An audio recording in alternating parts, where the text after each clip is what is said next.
Le vice-président de la République a regagné Abidjan hier dimanche. Timoko Melie Kone était au Nigeria où il a pris part au 65e sommet de la CEDEAO. La conférence des chefs d'État et de gouvernement qui s'est réunie à Abuja au Nigeria a examiné la décision de retrait manifestée par le Mali, le Burkina Faso et le Niger. 3 semaines après les épreuves écrites, les candidats à l'examen du baccalauréat vont connaître leurs résultats cet après-midi. 34,17% de taux de réussite contre 32,09% l'année dernière. Un chiffre en hausse de 2,8 points. L'annonce de la directrice des examens et concours à suivre. Et puis en France, après le succès de la gauche arrivé hier dimanche en tête des élections législatives, mais sans majorité absolue, le Premier ministre Gabriel Attal a remis sa démission à Emmanuel Macron. Le chef de l'État lui a demandé de rester Premier ministre pour le moment afin d'assurer la stabilité du pays. Bonjour à tous, bienvenue dans cette nouvelle édition. On démarre tout de suite en bref et en images. Le vice-président de la République a regagné Abidjan ce dimanche 7 juillet 2024.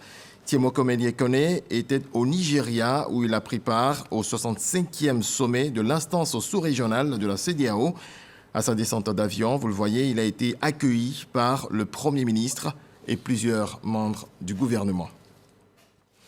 Ce dimanche, justement, la conférence des chefs d'État et de gouvernement qui s'est réunie à Abuja au Nigeria a examiné la décision de retrait manifestée par le Mali, le Burkina Faso et le Niger.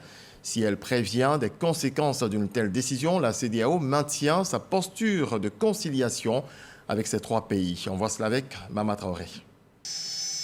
Timoko Melie Kone est arrivé tôt ce dimanche à Abuja, capitale du Nigeria. Le vice-président de la République vient représenter le président Alassane Ouattara à la 65e session ordinaire de la conférence des chefs d'État et de gouvernement de la Communauté économique des États de l'Afrique de l'Ouest, CEDEAO.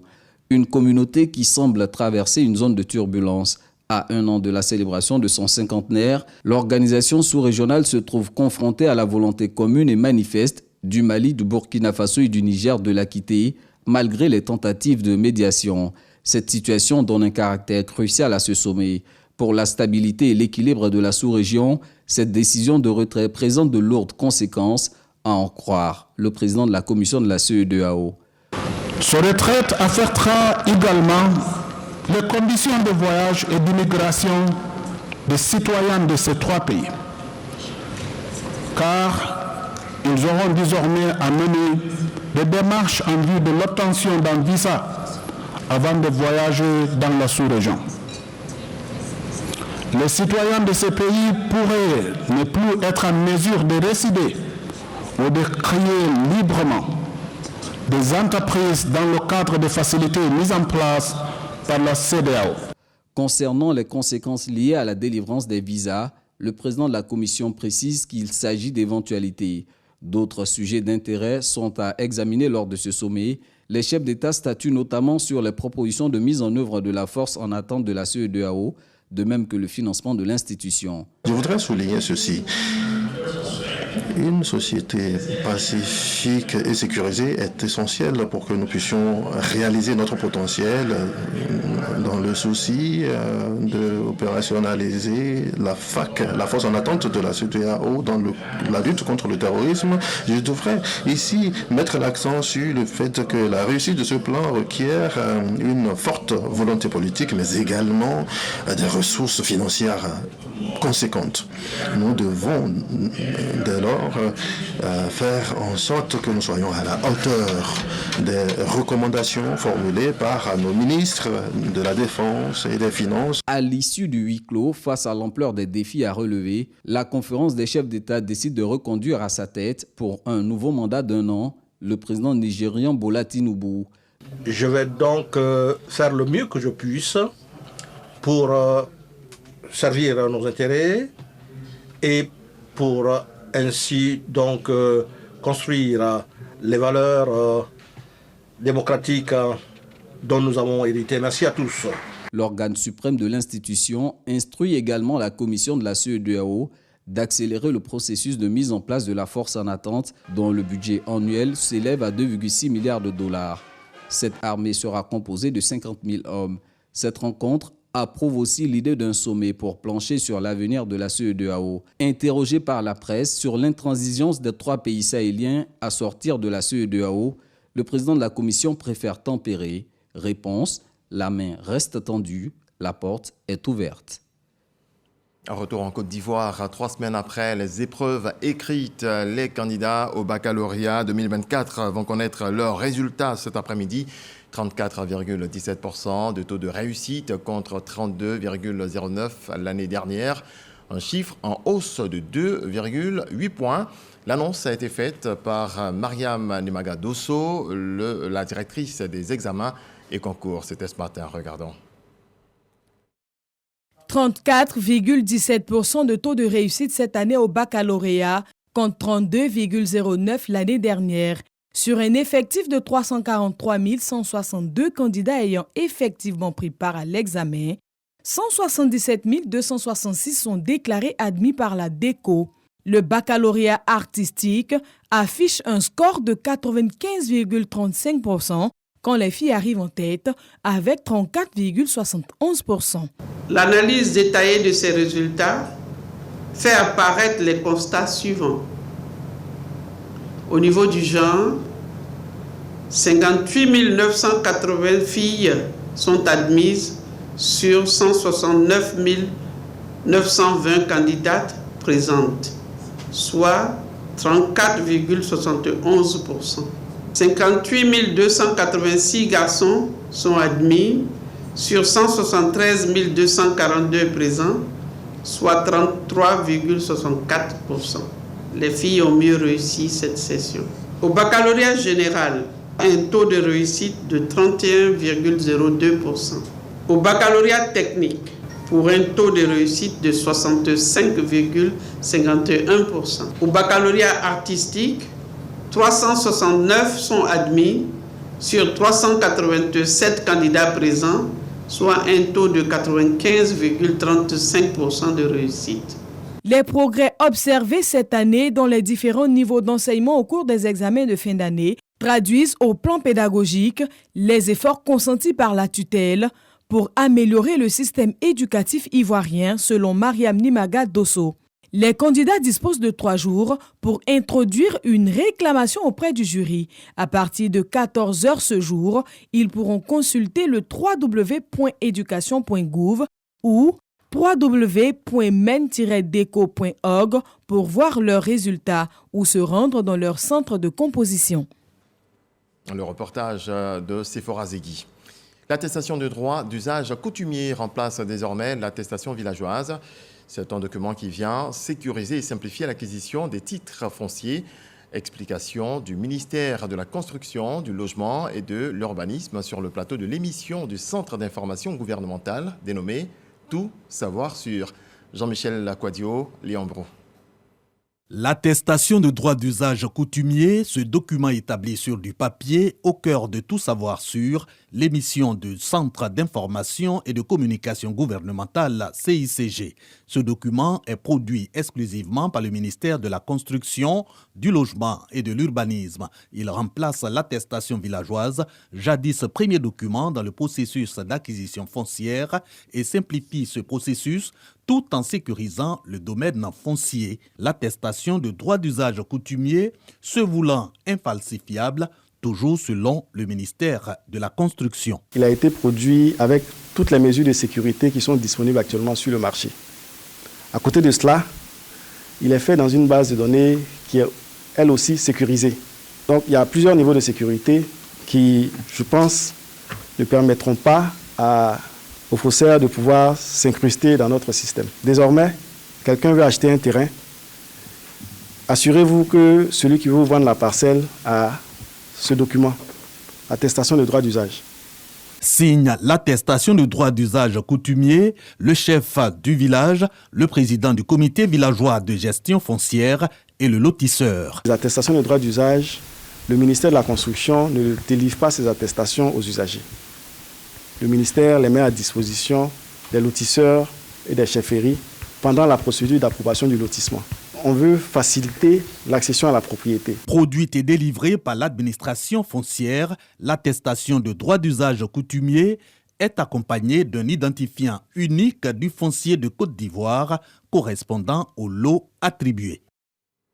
Arrêtons sur l'Assemblée générale élective de l'Union des villes et communes de Côte d'Ivoire à Yamoussoukro. Charles Tatou, notre reporter, nous apprend qu'en marge de cet AG, les maires ont renforcé leurs capacités lors d'un séminaire. Regardons.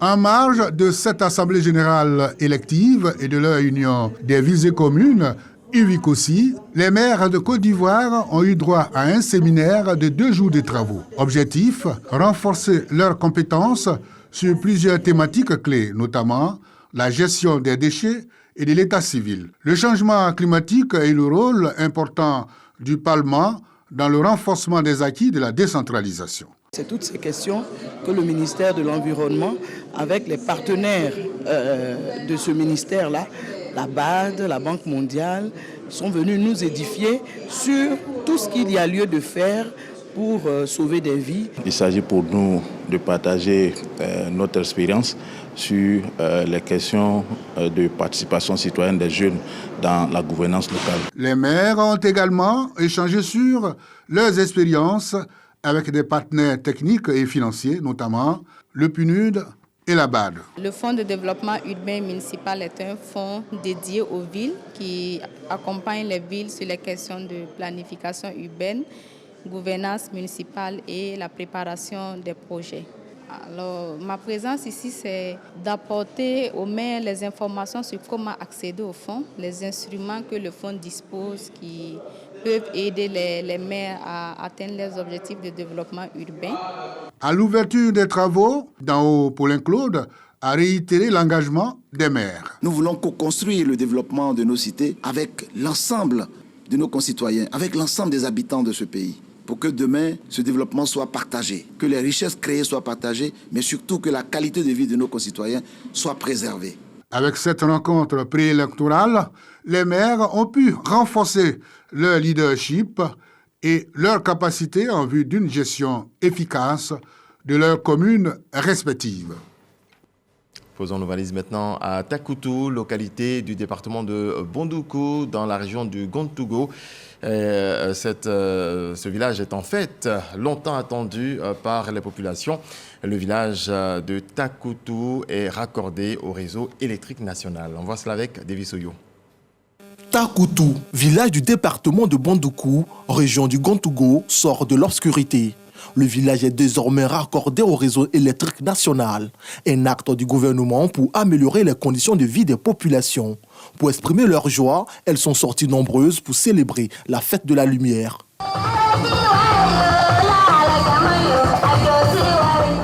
Ça fait plusieurs fois, cette fête a été reportée. Et par la grâce de Dieu, tout s'est bien passé aujourd'hui. Nous sommes contents et nous voulons un Takoutou prospère, uni. Pour le parrain des festivités, le député de Bondoukou commune et sous-préfecture, Noël Kofi Maïzan, cette action de l'État s'inscrit dans la politique d'électrification des localités de plus de 500 habitants et a coûté un peu plus de 120 millions de francs CFA. Noël Kofi Maïzan rappelle l'implication des cadres de la région, notamment le ministre d'État Kobina Kwasi Adjoumani, dans la réalisation de ce projet voulu par le chef de l'État Alassane Ouattara. Quand le président est arrivé au pouvoir en 2011, la quasi-totalité des villages de notre circonscription électorale n'était pas sous haute tension, n'était pas électrifiée. Aujourd'hui, la quasi-totalité des villages sont électrifiés et les populations par elles-mêmes ont estimé qu'il était opportun qu'elles expriment leur gratitude au président de la République. La célébration de la fête de la lumière est l'occasion d'installer Nanan Bini Kwasi sous Roumanie. Il reçoit des mains du corps préfectoral de la région du Gontougo son arrêté de nomination et sa feuille de route. Ce geste le consacre officiellement nouveau chef de village de Takoutou. Allons dans le village de Bwemazo, sous-préfecture de Worofla, dans la région du Worodougou. Les populations de ce coin des terres s'engagent dans une politique de reboisement. Et pour le suivi des activités environnementales, un poste avancé des eaux et forêts a été mis en service. Soro Corona nous en parle. Bwemazo, ville verte et l'environnement une priorité pour nous. Cette vision et ce slogan de la mutuelle Action pour le développement de Bwemazo ADG sont en passe de se traduire en faits concrets. Des actions sont menées pour attirer l'attention des populations sur la nécessité de la préservation de la forêt et la protection de l'environnement. Au groupe scolaire du village, les écoliers et élèves sont entretenus par des agents des eaux et forêts et des cadres. Objectif de ces échanges, inculquer aux jeunes les valeurs citoyennes et faire d'eux des amis de la forêt. Les emmener à considérer la chose environnementale parce qu'ils peuvent ne pas comprendre dans quel sens nous allons si on n'a pas expliqué. Les enfants, c'est l'avenir de demain. Il faut les impliquer à tout ce qui est attrait à l'environnement. Aujourd'hui, c'est des élèves, c'est les enfants de ce village. Nous voulons leur inculquer ce message-là. Parce que quand ils le font, c'est pour demain. Après la sensibilisation, place à l'action. Les tout-petits plantent des arbres. J'invite mes frères et sœurs à porter les arbres. Car ces arbres peuvent apporter la protection de la nature. Les enfants ne sont pas les seuls à ces essais au planting d'arbres. Au centre de santé et au foyer des jeunes du village, le sous-préfet de Ouroufla, les responsables des eaux et forêts, les autorités coutumières et religieuses de Gbemanzo, les invités se sont prêtés à l'opération du planting d'arbres. Pour une meilleure appropriation de la politique de reboisement, le village dispose d'un comité d'environnement. Chaque lundi matin, nous parlons de ça à nos enfants. Nous faisons même des cours. Les enfants savent qu'un arbre est d'une importance capitale dans la vie d'un être humain. Des cadres montrent la voie de la reconstitution du couvert forestier aux populations rurales. La logique voudrait donc, si vous êtes un défenseur de l'environnement, de les préserver, mais de déterminer un espace où il aura votre maison et de sauvegarder la nature dans votre cour. Plus qu'une ville verte, Gbemanzo veut être la locomotive des villages de la préservation de la flore et de la faune en Côte d'Ivoire. Pour réaliser ce vœu, le village a désormais un poste avancé des eaux et forêts, un poste inscrit au projet de la mutuelle. Les populations du canton Karani sont invitées à la collaboration avec les agents déployés. Au niveau du Rodougou, planter 5 hectares. Et si déjà le village de Gbemanzo a compris la nécessité de reboiser, c'est bienvenu. L'implantation de ce poste avancé ici permet aux agents des eaux et forêts de veiller à la sécurisation de ces espèces. Les agents des eaux et forêts auront aussi pour mission d'accompagner les producteurs de Gbemanzo à adapter l'agriculture au changement climatique. L'agroforesterie sera introduite dans les habitudes culturelles. Le reboisement des parcelles déjà détruites va être aussi enseigné.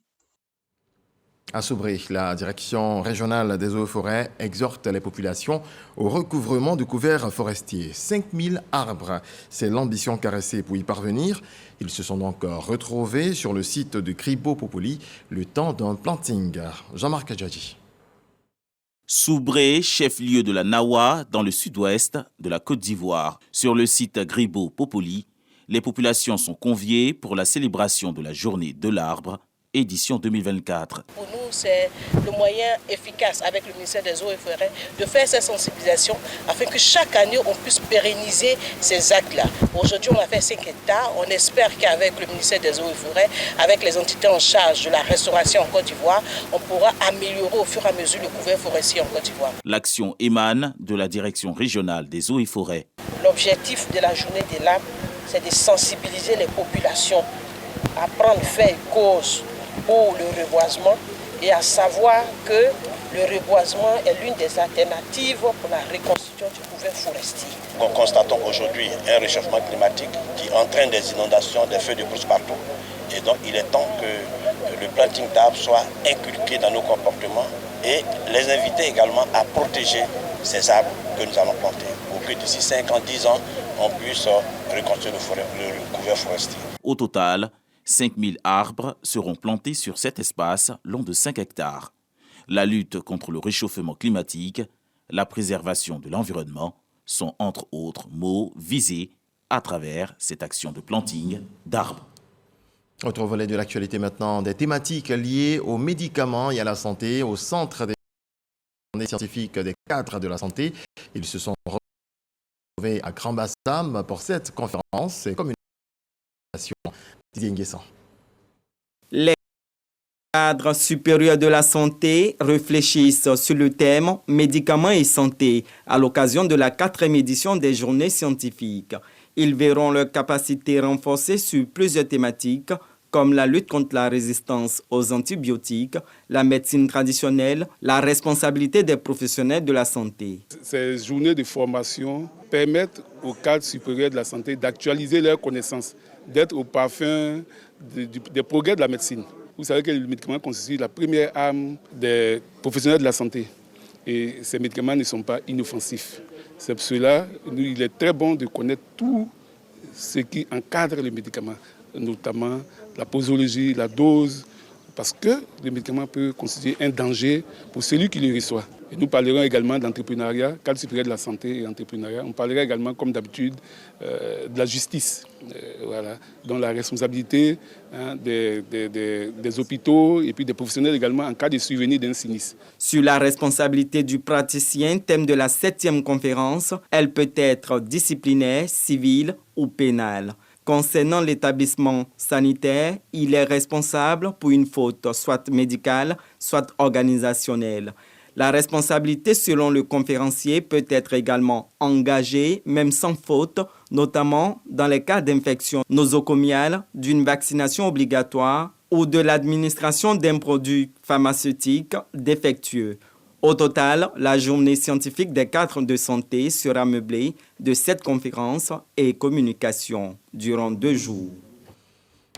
Plus léger maintenant avec cette célébration des papas, membres du personnel de la formation sanitaire urbaine à base communautaire de Yopougon-Ouassakara, une idée du conseil d'administration de la FOSUCOM. Jean-Marc Djadji. Des pas de danse pour exprimer la joie d'être honorés. Ces hommes, des travailleurs du centre de santé et des notables du quartier reçoivent des cadeaux des responsables de la formation sanitaire urbaine à base communautaire de Ouassakara dans la commune de Yopougon dans le cadre de la fête des pères. Lorsqu'on travaille et que le premier responsable est satisfait, rien de plus que d'être reconnaissant, d'être heureux, d'être accueillant. Fêter les pères, ce n'est pas donné à tout le monde. Je suis très content. Je souhaite que ce soit une institution à partir du centre de santé communautaire de Yopougon.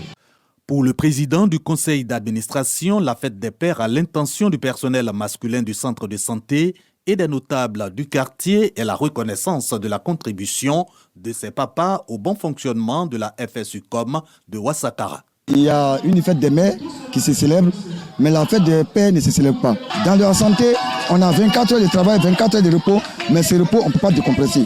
Donc l'occasion était pour nous de magnifier Dieu pour le rôle qu'il nous a donné, mais en même temps, faire en sorte que le personnel sur place puisse décompresser.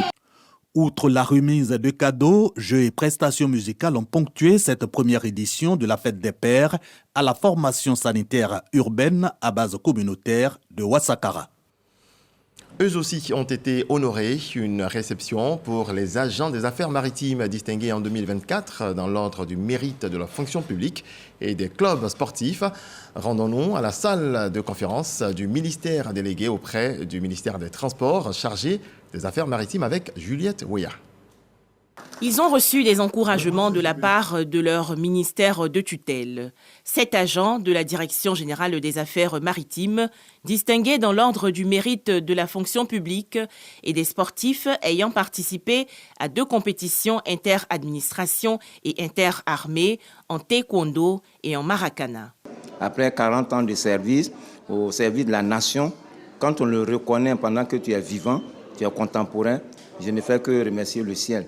Mes objectifs de 2025, c'est d'être qualifié à l'international, avoir de bons rankings pour être qualifié aux Jeux Olympiques 2028. J'ai marqué 7 buts. Et nos projets pour 2025, c'est de remporter la coupe de la fonction publique et encore être meilleur buteur. Ces agents, célébrés pour la qualité de leur travail et leurs performances sportives, ont offert des cadeaux symboliques, dont une médaille, le trophée de Maracana féminin et le super trophée de taekwondo au ministre délégué auprès du ministre des Transports.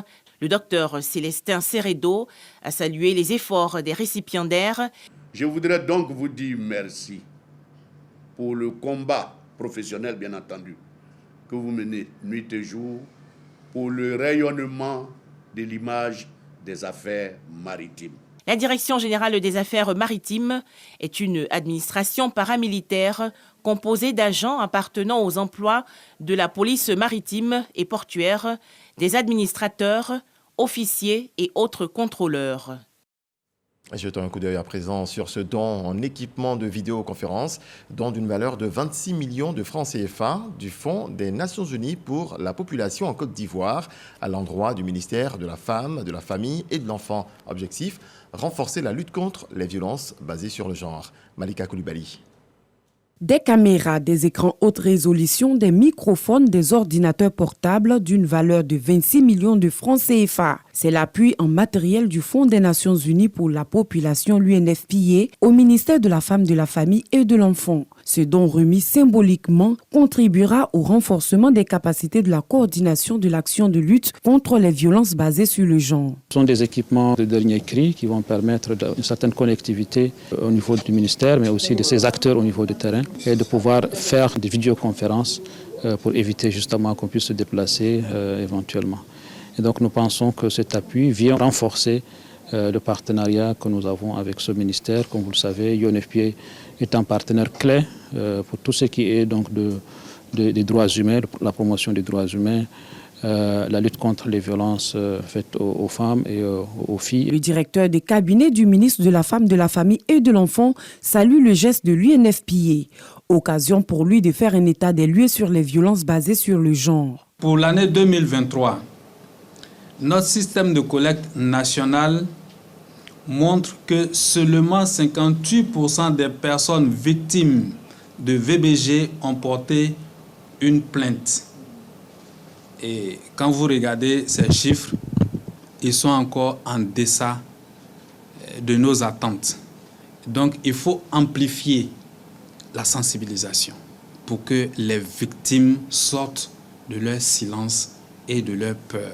La salle de réunion du ministère de la Femme, de la Famille et de l'Enfant, équipée également de vidéoconférences de haute qualité, est inaugurée pour l'occasion. Cette action s'inscrit dans le cadre de la collaboration entre le gouvernement ivoirien et l'UNFPA pour promouvoir l'égalité des sexes et améliorer les conditions de vie des femmes et des filles en Côte d'Ivoire.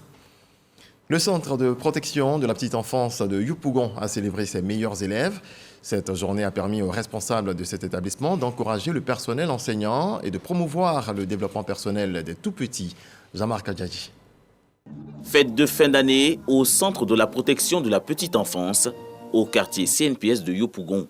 Objectif, permettre aux enfants de regagner leur famille dans de bonnes conditions après l'année scolaire. La directrice du CPPE MA CNPS de Yopougon et Koulou Edmond, directeur régional de la santé Abidjan 1, ont félicité l'ensemble des enseignants, les élèves et les parents pour le travail accompli tout au long de l'année scolaire 2023-2024. Après une année d'études bien remplie, nous sommes heureux de vous compter parmi nous pour célébrer dans la joie la fête de fin d'année de nos adorables enfants. Pour moi, organiser cette fête de fin d'année est la meilleure façon de rendre hommage au travail que tout le monde, enfants, parents et enseignants, ont accompli tout au long de l'année scolaire 2023-2024. Sketch et jeux ont animé cette journée d'au revoir au CPPE de Yopougon. La fête a pris fin par un passage de flambeau entre les anciens et nouveaux arrivants au CP1. Le ministère de l'Emploi et de la Protection sociale installe un fonds en faveur des personnes en situation de handicap. Il va contribuer à leur insertion professionnelle et au maintien de leur emploi justement des accidentés du travail. Serge Pakom-Didi, Dangui. La Côte d'Ivoire crée un fonds dédié à l'insertion socio-professionnelle des personnes en situation de handicap. Le comité de gestion de ce fonds installé, ce fonds servira à financer des investissements d'appui destinés à l'aménagement des postes du travail et à l'acquisition de matériel adapté aux personnes handicapées. La mise en place du Fonds pour l'insertion professionnelle des personnes en situation de handicap prend tout son sens. En effet, l'article 3 du décret de création de ce fonds stipule qu'il a pour mission de favoriser par ses concours l'insertion, mais aussi le maintien dans l'emploi des personnes en situation de handicap et des travailleurs handicapés suite à un accident de travail ou une maladie professionnelle. Je viens d'être désigné comme président du comité de gestion du Fonds d'insertion professionnelle pour les personnes en situation de handicap. ce fonds se veut vraiment une réponse du gouvernement de Côte d'Ivoire à ses engagements vis-à-vis des organismes internationaux, notamment l'inclusion des personnes en situation d'handicap dans le tissu social. Avec la création de ce fonds, le gouvernement ivoirien tient ses engagements. Le gouvernement ivoirien s'est résolument engagé dans la dynamique de la gouvernance inclusive, avec au centre des politiques des personnes vulnérables, notamment celles en situation de handicap, conformément à la vision du chef de l'État, son Excellence M. Alassane Ouattara. En Côte d'Ivoire, l'on dénombre autour de 6500 travailleurs en situation de handicap dans les entreprises du secteur formel. Plus de 11 000 pièces détachées, 22 véhicules et plus de 5 000 téléphones. C'est le stock de matériel mis aux enchères par l'AGRAC, l'Agence de gestion et de recouvrement des avoirs criminels, à l'École nationale de gendarmerie à Cocody. Ismaël Evradeo, Jean-Marc Djadji. Des véhicules, téléphones portables et pièces détachées mis aux enchères par l'AGRAC, Agence de gestion de recouvrement des avoirs criminels. Du matériel saisi et confisqué dans le cadre de procédures pénales. L'opération vise à lutter contre la criminalité économique et financière. On veut frapper le criminel dans son porte-monnaie. C'est-à-dire qu'aujourd'hui, nul ne doit tirer profit de son crime ou de son délit. Donc la peine de confiscation et de saisie sont devenues des peines complémentaires. Alors les juridictions confient ces biens-là à l'agence, à l'AGRAC pour les gérer. Et nous les gérons. Mais il y a certains biens qui se déprécient au fil du temps. Comme les voitures, vous savez qu'ils ont une décote chaque année. Donc, sur autorisation de la juridiction qui a saisi, et s'ils ne sont plus nécessaires à la manifestation de la vérité, alors l'AGRAC procède à la vente de ces véhicules-là et les revenus, évidemment, reviennent à l'État si la décision devient définitive après. L'action du jour est la troisième du genre menée par l'AGRAC, Agence de gestion de recouvrement des avoirs criminels. Créée par l'État de Côte d'Ivoire en 2022, plusieurs missions lui sont assignées. Entre autres, exécuter les décisions de gel, de saisie ou de confiscation des avoirs dans le cadre des procédures pénales ou administratives. Et dans le reste de l'actualité, en bref et en images, en France, après le succès de la gauche, arrivé hier dimanche en tête des élections législatives, mais sans majorité absolue, le Premier ministre Gabriel Attal a remis sa démission à Emmanuel Macron. Le chef de l'État lui a demandé de rester Premier ministre pour le moment, afin d'assurer la stabilité du pays, selon l'Élysée. De son côté, la patronne des écologistes a estimé Emmanuel Macron devrait appeler aujourd'hui officiellement le nouveau Front populaire à lui transmettre un an de Premier ministre. Voilà, c'est tout pour ce 13h. Merci à vous tous de votre attention. Très belle journée. Dieu nous garde.